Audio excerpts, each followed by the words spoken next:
নমস্কাৰ বন্ধুসকল। মই এটা কালি ফেচবুক পোষ্ট দিছিলোঁ ৰাজীৱ শদিয়াৰ মাটিৰ সম্পৰ্কত। ৰাজীৱ শদিয়াৰ যিটো ঘৰত বসবাস কৰে সেই মাটিটুকুৰাৰ যে বিপদত আছে সেই কথাটো উল্লেখ কৰি মই বৰ্তমান ৰাজীৱ শদিয়াৰ যিটো বাসগৃহ তিনিচুকীয়া গেলাপুখুৰীত থকা এই বাসগৃহত আছোঁ। এই পিছফালে থকাটো হৈছে তেওঁৰ ঘৰ। এই ঘৰতে তেওঁ ৰাজীৱ শদিয়াই আছিলে। আৰু মোৰ সৈতে আছে এয়া মনোজ চুতীয়া। ইতিমধ্যে আপোনালোকে গম পাইছে যে মনোজ চুতীয়াই ৰাজীৱ শদিয়াৰ গান ভাল পায়, তেওঁক ভাল পায়। 2014-15 চনমানত যেতিয়া তেওঁ লগ পাইছিলে, তেওঁক ভাল পায় আচলতে এই মাটিটুকুৰাত থাকিবৰ কাৰণে ব্যৱস্থা কৰি দিছিলে। আৰু ইতিমধ্যে আপোনালোকে এইটো কথাও গম পায় যে মাটিটুকুৰা যিটুকুৰা মাটি আছে এই মাটিটুকুৰা ৰাজীৱ শদিয়াৰ স্মৃতি ভৱন নিৰ্মাণৰ কাৰণে তেওঁ তেখেতৰ সৰিন্তে দি দিম বুলি কৈছে, তেখেতক দান দিম বুলি কৈছে।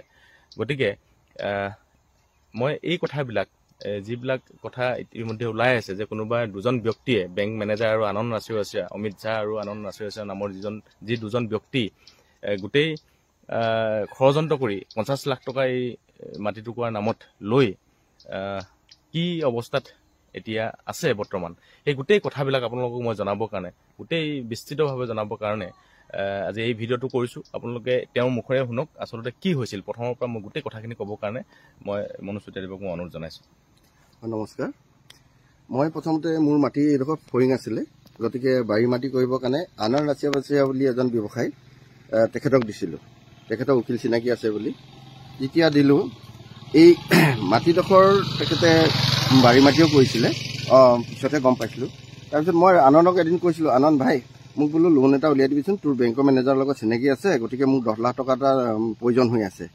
তেতিয়া আনন্দে কৈছিলে হ'ব দাদা মই উলিয়াই দিম। এদিন সেই মৰ্মে অৰিয়েণ্টেল বেংক অফ কমাৰ্চ আছিলে তিনিচুকীয়াৰ শাখা, তালৈ মোক গধূলি টাইমত মাতিলে যে মনোজ দা আপুনি আহকচোন বোলে লোনটোৰ কাৰণে। মই গ'লোঁ। তেতিয়া গৈ পিনে অমিত কুমাৰ ঝাৰক তেখেতে লগ লগাইছিলে। অমিত কুমাৰ ঝাৰক মই তেতিয়া সুধিছিলোঁ, ছাৰ বোলো আৰু 10 লাখ টকা মই লোন পাম নে নেপাম? তেতিয়া অমিত কুমাৰ ঝাৰে ক'লে বোলে ডকুমেণ্টছ ৰেডি আছে, আপুনি বোলে চাইন কৰি দিয়ক। মই তেতিয়া আৰু চাইন কৰি দিলোঁ। কাগজখিনি চাইন কৰি দিয়াৰ পিছত মই আকৌ এদিন বেংকলৈ গৈছিলোঁ। বেংকত গৈ অমিত কুমাৰ ছাৰক সুধিলোঁ, ছাৰ বোলো লোনটো কি হৈছে? তেতিয়া ক'লে বোলে 2টামান ছিগনেচাৰ বাকী আছে আৰু আপোনাৰ ফটো লাগিব বুলি ক'লে। মই ফটো চটো লৈ যোৱা নাছিলোঁ, গতিকে মই আকৌ ঘৰলৈ আহিলোঁ। এইখিনিতে মই এটা কথা সুধোঁ যে আপোনালোকে বুজি পাবলৈ সুবিধা হ'ব। তেতিয়া এখেতৰ মাটি এই মাটিটুকুৰা ফৰিং মাটি আছিলে। ফৰিং মাটি থকা কাৰণে তেওঁ ক্লাছ চেঞ্জ কৰিবৰ কাৰণে আনন্দ ৰাছিয়াক এওঁৰ ডকুমেণ্টবিলাক দিছিলে। আৰু আনন্দ ৰাছিয়াই এওঁ মানে এটা লোন ল'ব বিচাৰিছিলে মাটিখিনি, আপোনালোকে গম পাইছেই মাটিখিনি সম্পৰ্কত। কিন্তু সেই লোনটো এওঁৰ নামত নিদি আনন্দ ৰাছিয়াই তেওঁৰ কৰ্মচাৰী এজনৰ নামত কৰি মানে তেওঁলোকে গোটেই অমিত ঝা আৰু আনন্দ ৰাছিয়াই টকাখিনি মানে আমি খালে বুলি ক'ম, আত্মসাৎ কৰিলে বুলি ক'ব খুজিছোঁ। আচ্ছা, আচলতে এতিয়া আপুনি কওক যে আনন্দ ৰাছিয়াই আৰু অমিত ঝা যাৰ নামত দিলে, যাৰ নামত মানে এই মাটিটুকুৰা মানে লোন দিলে, সেইটো কোন সিং আছিলে? বিজেশ সিং। বিএছ ট্ৰেডিং নামত যিটো নামত দিছে, কোনো দোকান নাই, কোনো ফেক্টৰী নাই, কিন্তু 50 লাখ টকা এটা লোন হৈ গৈছে। আৰু যিজন নামত দিছে আনন্দ ৰাছিয়া এজন কাম কৰা কৰ্মচাৰী, তেখেতৰ নামত 50 লাখ টকা দিছে। সেই ল'ৰাটোৰ না টেক্স ফাইল আছে, না বেংক বেলেঞ্চ আছে, না যিটো একাউণ্ট খুলিলে আপোনাৰ 27/3 এপ্লিকেশ্যন কৰিছে, 31/3 লোন হৈছে। তাৰপিছতে 3 মাহত লোন হৈ গৈছে, 4 মাহতে ডকুমেণ্টছবিলাক লৈছে। এনেকুৱা এটা মই পিছত ফাইলটোত পালোঁ যে টকাটো ইতিমধ্যে লৈ ল'লে, তাৰ পাছতহে ডকুমেণ্টবিলাক ছাবমিট দেখাইছে। আৰু তো যিটো টকা গৈছে ৰাচি ইণ্ডাষ্ট্ৰী, ৰাচি ট্ৰেডাৰ্ছ, ৰাচি পেকেজিং, এনেকৈ যিটো আপোনাৰ আনন্দ ৰাছিয়া ফেক্টৰী আছিলে, আনন্দ ৰাছিয়া ফেক্টৰী আছিলে বা পেকেজিং আছিলে বা কিবা এটা আছিলে, মই দেখা পালোঁ যে গোটেইখিনি আনন্দ ৰাছিয়া। আৰু এটা কথা ক'ব লাগিব যে ইমান 50 লাখ টকাটো ল'লে, বেংকৰ আনন্দ আৰু বেংক মেনেজাৰ পলাই যোৱাৰ পিছত কিন্তু টকা জমা হোৱা নাই। কিন্তু তাৰ আগতে কিন্তু 27 লাখ টকা আনন্দে যেতিয়া কৈছিলে 27 লাখ টকা বেংকৰ মেনেজাৰে জমা কৰিলে, 27 লাখ টকা মান জমা হৈছে। কিন্তু 2জন পলোৱাৰ পিছত কিন্তু এই টকাটো জমা হোৱা নাই বা ৰখি গ'ল। তাৰমানে আপোনালোকে সেইটোৱে চাই গম পাব যে আনন্দ ৰাছিয়া আৰু বেংক মেনেজাৰে মিলি এইটো ষড়যন্ত্ৰ কৰিছিলে। আনন্দে কৈছিলে মোক বেংকৰ মেনেজাৰে মাটি কিনিবৰ কাৰণে ইউ পি চাইডে মাটি কিনিবৰ কাৰণে এই পইচাখিনি ল'লে আৰু বেংকৰ মেনেজাৰে এই টকাটো দি আছে। হা, মোক মাটি কাগজখনটো ঘূৰাই দিয়া কথাও মই কৈছো। মই কিন্তু পলাই গুচি গ'ল। ধৰি লওক বেংক মেনেজাৰ কিবা এটা থকাহেঁতেন কিজানি আজিলৈকে মই মাটি কাগজখন পালোহেঁতেন, মই এইটো ভাবিছো। এতিয়া ধৰি লওক ইমান এটা ফ্ৰড কৰিছে, যিটো ল'ৰাৰ নামত এটা টেক্স ফাইল নাই, তেখেতৰ বেংকৰ একাউণ্ট নাই।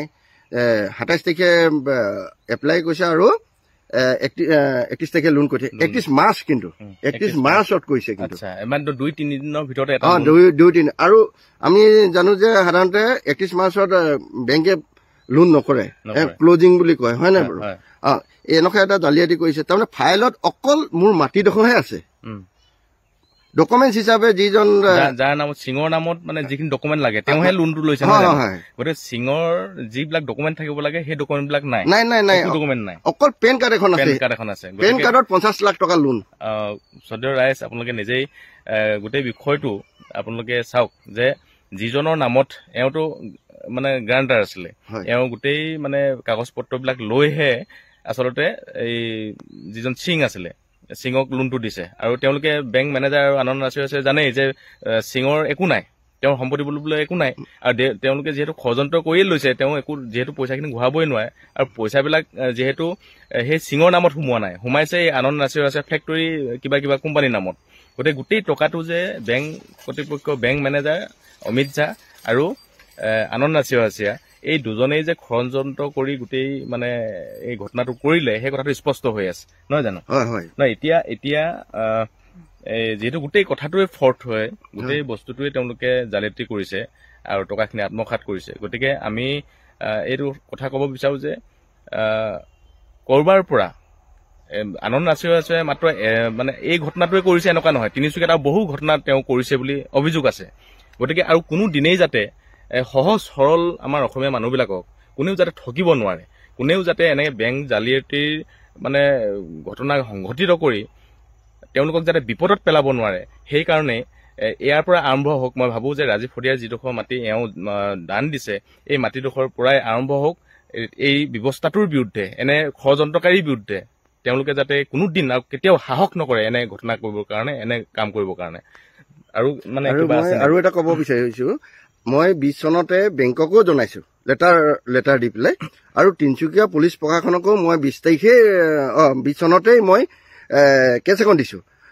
মই এতিয়া দুখ লাগিছে যে আমাৰ পুলিচ প্ৰশাসন থাকিও আমি কাক বিশ্বাস কৰিম? পুলিচ প্ৰশাসনে আজি 20 চনৰ পৰা একো এটা কৰি দিয়া নাই। এতিয়াতো ধৰি লওক তদন্ত কৰি আনন্দ ৰাছিয়া গ্ৰেপ্তাৰ কৰিব লাগিছিলে, এতিয়ালৈকে অমিত ঝাক গ্ৰেপ্তাৰ কৰিব লাগিছিলে। কিয় পুলিচ প্ৰশাসনে নিমাত হৈ আছে সেইটো মই বুজি পোৱা নাই। ইমান দিন হ'ল, 20 চনৰ পৰা আজি 25 চন হ'ল, একো এটা কৰি দিয়া নাই। তাৰমানে এইটো কথা ঠিক যে মই ইতিমধ্যে কৈছো যে ৰাজীৱ শদিয়াৰ নামত কোনো সম্পত্তি বুলিবলৈ একো নাই, তেওঁৰ নামত সম্পত্তি বুলিবলৈ একো নাই। ইতিমধ্যে অসমৰ ৰাইজে গম পাইছে। গতিকে যিকোনো বিনিময়ত তেওঁৰ শুভাকাংক্ষীয়ে দিয়া এই মাটি টুকুৰা যাতে ৰাজীৱ শদিয়াৰ নামত থাকি যায়, তেওঁৰ স্মৃতি ভৱন ইতিমধ্যে কৈছে যে তেওঁৰ স্মৃতি ভৱন নিৰ্মাণৰ কাৰণে মই এই মাটি টুকুৰা দি দিছো ৰাজীৱ শদিয়াৰ নামত। গতিকে অসমীয়া জাতিৰ আৱেগ ৰাজীৱ শদিয়া, আৰু এই ৰাজীৱ শদিয়াৰ নামত একমাত্ৰ সম্পত্তি বুলি কৈছো, একমাত্ৰ সম্পত্তি এই মাটি টুকুৰা যাতে যিকোনো বিনিময়ত আমি ৰাখিব পাৰো, কোনো ষড়যন্ত্ৰকাৰীয়ে যাতে ষড়যন্ত্ৰ কৰি এই মাটি টুকুৰা তেওঁলোকে লৈ ল'ব নোৱাৰে। গতিকে সেইকাৰণে মই অসমবাসী ৰাইজক আহ্বান জনাইছো, সকলো দল সংগঠনক আহ্বান জনাইছো, এই গোটেই মানে ব্যৱস্থাটোৰ বিৰুদ্ধে তেওঁলোকে যাতে সহযোগিতা আগবঢ়ায়, তেওঁলোকে যাতে সহযোগ কৰি এই মাটি টুকুৰা পুনৰ মনোজ চুতীয়াই বা আমাৰ ৰাজীৱ শদিয়াই যাতে ঘূৰাই পায় এই মাটি টুকুৰা, তাৰ ব্যৱস্থা ল'বৰ কাৰণে মই অনুৰোধ জনাইছো।